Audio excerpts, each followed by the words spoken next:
Olá pessoal, olá todo mundo, sejam bem-vindos mais uma vez ao nosso canal Literatura e Pensamento com o professor Adeilson. Dessa vez eu vou pedir logo antecipadamente a vocês, alerta, presta muito atenção.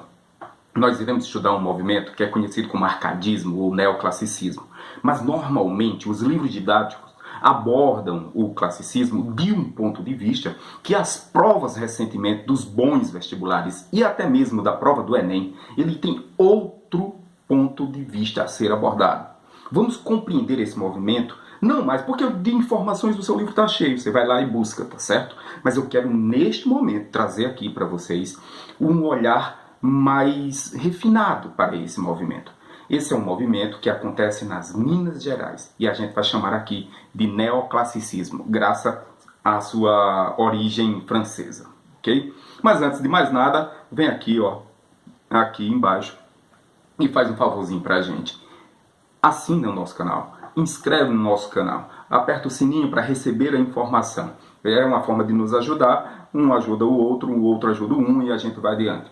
Vamos lá? Eu quero trazer aqui para vocês um olhar muito, mas muito pontual sobre o neoclassicismo. Mas o que é o neoclassicismo?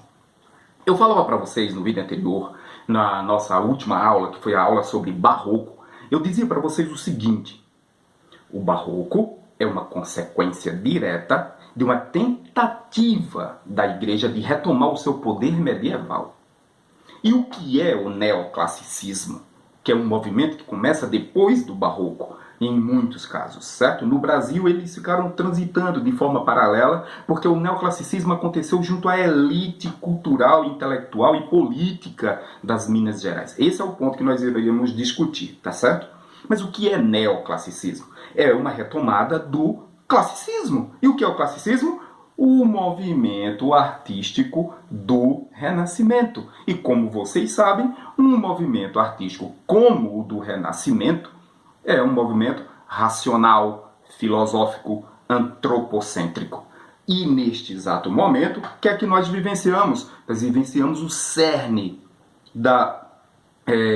do pensamento filosófico racionalista, do que nós chamamos de iluminismo. Então, o que é o iluminismo? O iluminismo é um momento de transformação que a Europa vai vivenciar, um momento de transformação em oposição ao processo inquisitório, em oposição, por exemplo, às estruturas de governo que nós vivenciávamos na Europa naquele momento, que eram governos absolutistas, governos autoritários, autocráticos, e que naquele momento pensadores como Montesquieu, Voltaire, Diderot, D'Alembert, deixe-me ver aqui, John Locke, Immanuel Kant, todos esses caras, neste cerne dos anos 700, eles estavam ali tentando trazer uma lógica nova para a organização de nossa sociedade. Estavam pensando uma nova forma política de organização do Estado.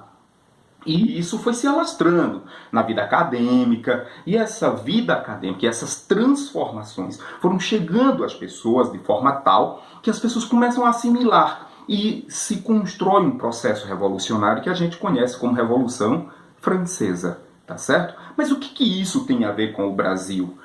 Afinal de contas, a discussão literária é muito mais no Brasil. Isso, nós vamos ter resquícios disso aí no Brasil. Nós vamos ter nas Minas Gerais um movimento que nós conhecemos muito bem. E como é o nome desse movimento libertário que acontece em Minas Gerais? Inconfidência Mineira. E o que tem o neoclassicismo com tudo isso? Os escritores do neoclassicismo no Brasil eram, na realidade, escritores que estavam também muito vinculados à nossa estrutura social, cultural, política, jurídica. Então, esses caras eram revolucionários porque eles lutavam contra a construção de um governo autoritário nas Minas Gerais pelo Cunha Menezes, e o Cunha Menezes era um cara absolutamente violento. Violento, autoritário e muito, certo? Mas muito explorador. Então, o que surge dentro da elite aportuguesada, aquela elite ali que vinha totalmente da Europa, em Minas Gerais, no ciclo do ouro, tá certo? O que é que surge? Uma resistência ao governo de Cunha Menezes. E esta resistência ao governo de Cunha Menezes era feita de dupla forma. E qual era essa dupla forma? Era uma resistência intelectual e era também uma resistência cultural e política. Você precisa levar isso em consideração. Os caras utilizam da literatura, tá certo? Para tentar trazer à tona, naquele exato momento, uma visão para o povo de que estavam sendo explorados, de que era possível ser livre, de um Estado soberano, em que o povo fosse, vamos dizer assim, protagonista em sua construção e que não se precisava necessariamente se estar curvando diante de um governo corrupto como o de Cunha Menezes. Por isso, aquelas práticas, certo? Tão claras na poesia deles. Vamos lá. Eles vêm com uma prática uma prática cultural muito interessante, porque eles vêm pregar para nós aquela história do fugere urbem. Vamos fugir da cidade, vamos viver no campo, junto à natureza.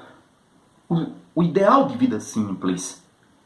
Mas, dentro desse ideal de vida simples, eles também têm essa necessidade de sair da cidade e deixar de ser explorado. Dentro desse ideal de vida simples, dizia-se muito o seguinte: vamos deixar que a natureza cuide de nós. Eu preciso de uma casa, do campo e o meu amor.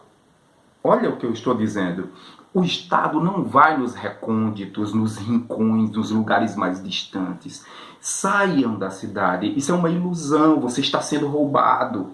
Tentando convencer as pessoas de que aquela estrutura de sociedade que se montava urbana nas Minas Gerais era exploratória.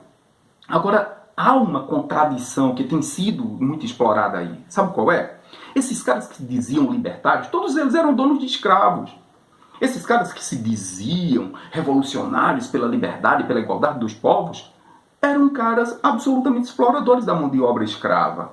Eram homens riquíssimos. Tomás Antônio Gonzaga, Cláudio Manuel da Costa, Basílio da Gama, Silva Varenga Peixoto, Frei José de Santa Rita Durão. Esses caras estavam com a cara enfiada ali nos processos revolucionários em busca da proteção dos seus bens econômicos e conseguem arrebanhar por meio da literatura, preste atenção agora neste detalhe, eles utilizam a literatura para chamar o povo, reivindicando por meio de uma literatura sensível e sentimental, reivindicando apoio popular para a sua revolução.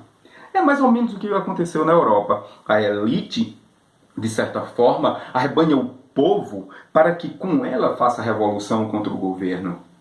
Ok? Então, desta forma, no Brasil, se formou uma estrutura política e também intelectual, de uma elite intelectual que manipulava as massas para que com eles fizessem a revolução e derrubassem o governo do Cunha Menezes. É essa a grande lógica que você tem que compreender no arcadismo. Aquela prática do, professor, mas o que é o bucolismo? O bucolismo é a valorização da natureza, a valorização do campo, a valorização da vida camponesa, da vida campestre, certo? Marília, Dirceu, é muito artificial.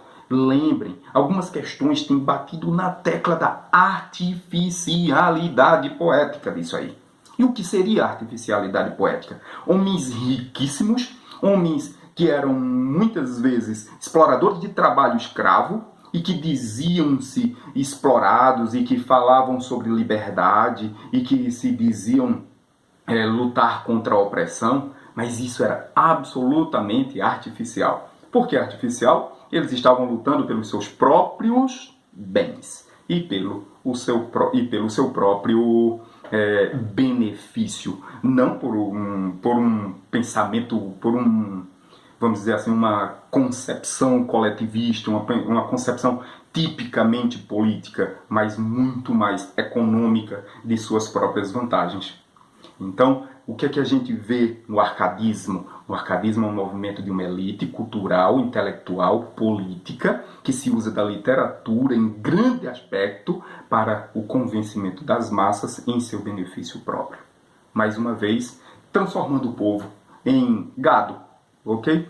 Trazendo o povo para trabalhar para eles, porque, de fato, aquela elite não tinha interesses republicanos. Tinha muito mais interesses pessoais, por mais que houvesse interesses republicanos naqueles que se juntam a eles, na coletividade, tudo bem, mas nos propósitos individuais, nem tanto. Algumas obras famosas desse movimento são Marília de Dirceu, que eu já citei para vocês, o nome dela. Também as cartas chilenas. As cartas chilenas, não esqueça de as cartas chilenas. Por que não esquecer? Essas cartas chilenas têm todo um drible aí. Eles usavam pseudônimos, que vocês já sabem, eu disse para vocês que não vou ficar dizendo aqui aquilo que está lá no livro. Eu vou trazer para vocês uma visão para vocês compreenderem o capítulo que vocês leram com mais profundidade. Lembre, estamos aqui para aprofundar. Não é para dizer aquelas mesmas coisas que estão nos livros didáticos se repetindo e a gente não entende nunca. Ok? Era isso, tá certo? Quando eles vinham com essas ideias, certo? Com esses pensamentos de coletividade, vamos dizer assim, de simplicidade camponesa, era tudo muito artificial. Muito artificial. Em cartas chilenas, por exemplo, o Chile são as Minas Gerais, certo? A região central de Minas Gerais era tido como Santiago. O fanfarrão minésio descrito na obra era o próprio Cunha Menezes, o governador das Minas Gerais. Eles usavam de dribles poéticos, dribles literários para fazer referência, porque o cara era muito violento. Veja o que aconteceu com Tiradentes e muitos outros pegaram cadeia. Tomás Antônio Gonzaga foi mandado para a ilha, ficou preso ali um tempão enorme, depois foi expulso do país, foi embora morar em Moçambique, ou foi Angola, foi para a África, uma África desses de língua portuguesa. Então, você tem de levar em consideração que era um movimento político. Por mais frufru, natureza, carpe diem, fugere urbem, era muito artificial. Os caras lutavam pelo seu dinheiro. Alertem para isso. Eles vão reclamar da exploração do ouro, vão reclamar da exploração, da derrubada das árvores, da modificação das paisagens, eles vão da alta cobrança de impostos, certo? Mas perceba, é um tanto quanto hipócrita e artificial. Eles eram os ricos e os exploradores, eles eram donos das jazigas de exploração de ouro, minério de toda espécie, e eram também homens que lutavam pelos seus objetivos particulares. Não esqueça, muito obrigado pela sua atenção, mas não esqueça aí, vai lá, marca o sininho, inscreve no nosso canal e acompanha cada um dos nossos vídeos de aprofundamento. O professor Adailson não está aqui para dizer o que está dentro dos livros didáticos, está para dizer um pouco mais, para a gente aprofundar e você compreender aquele blá blá blá que a gente já conhece dos movimentos artísticos e culturais, tá certo? Neoclassicismo e arcadismo. Está muito mais simples. Agora vai lá, revisa o capítulo e vamos junto. Um beijo para vocês e até o nosso próximo vídeo.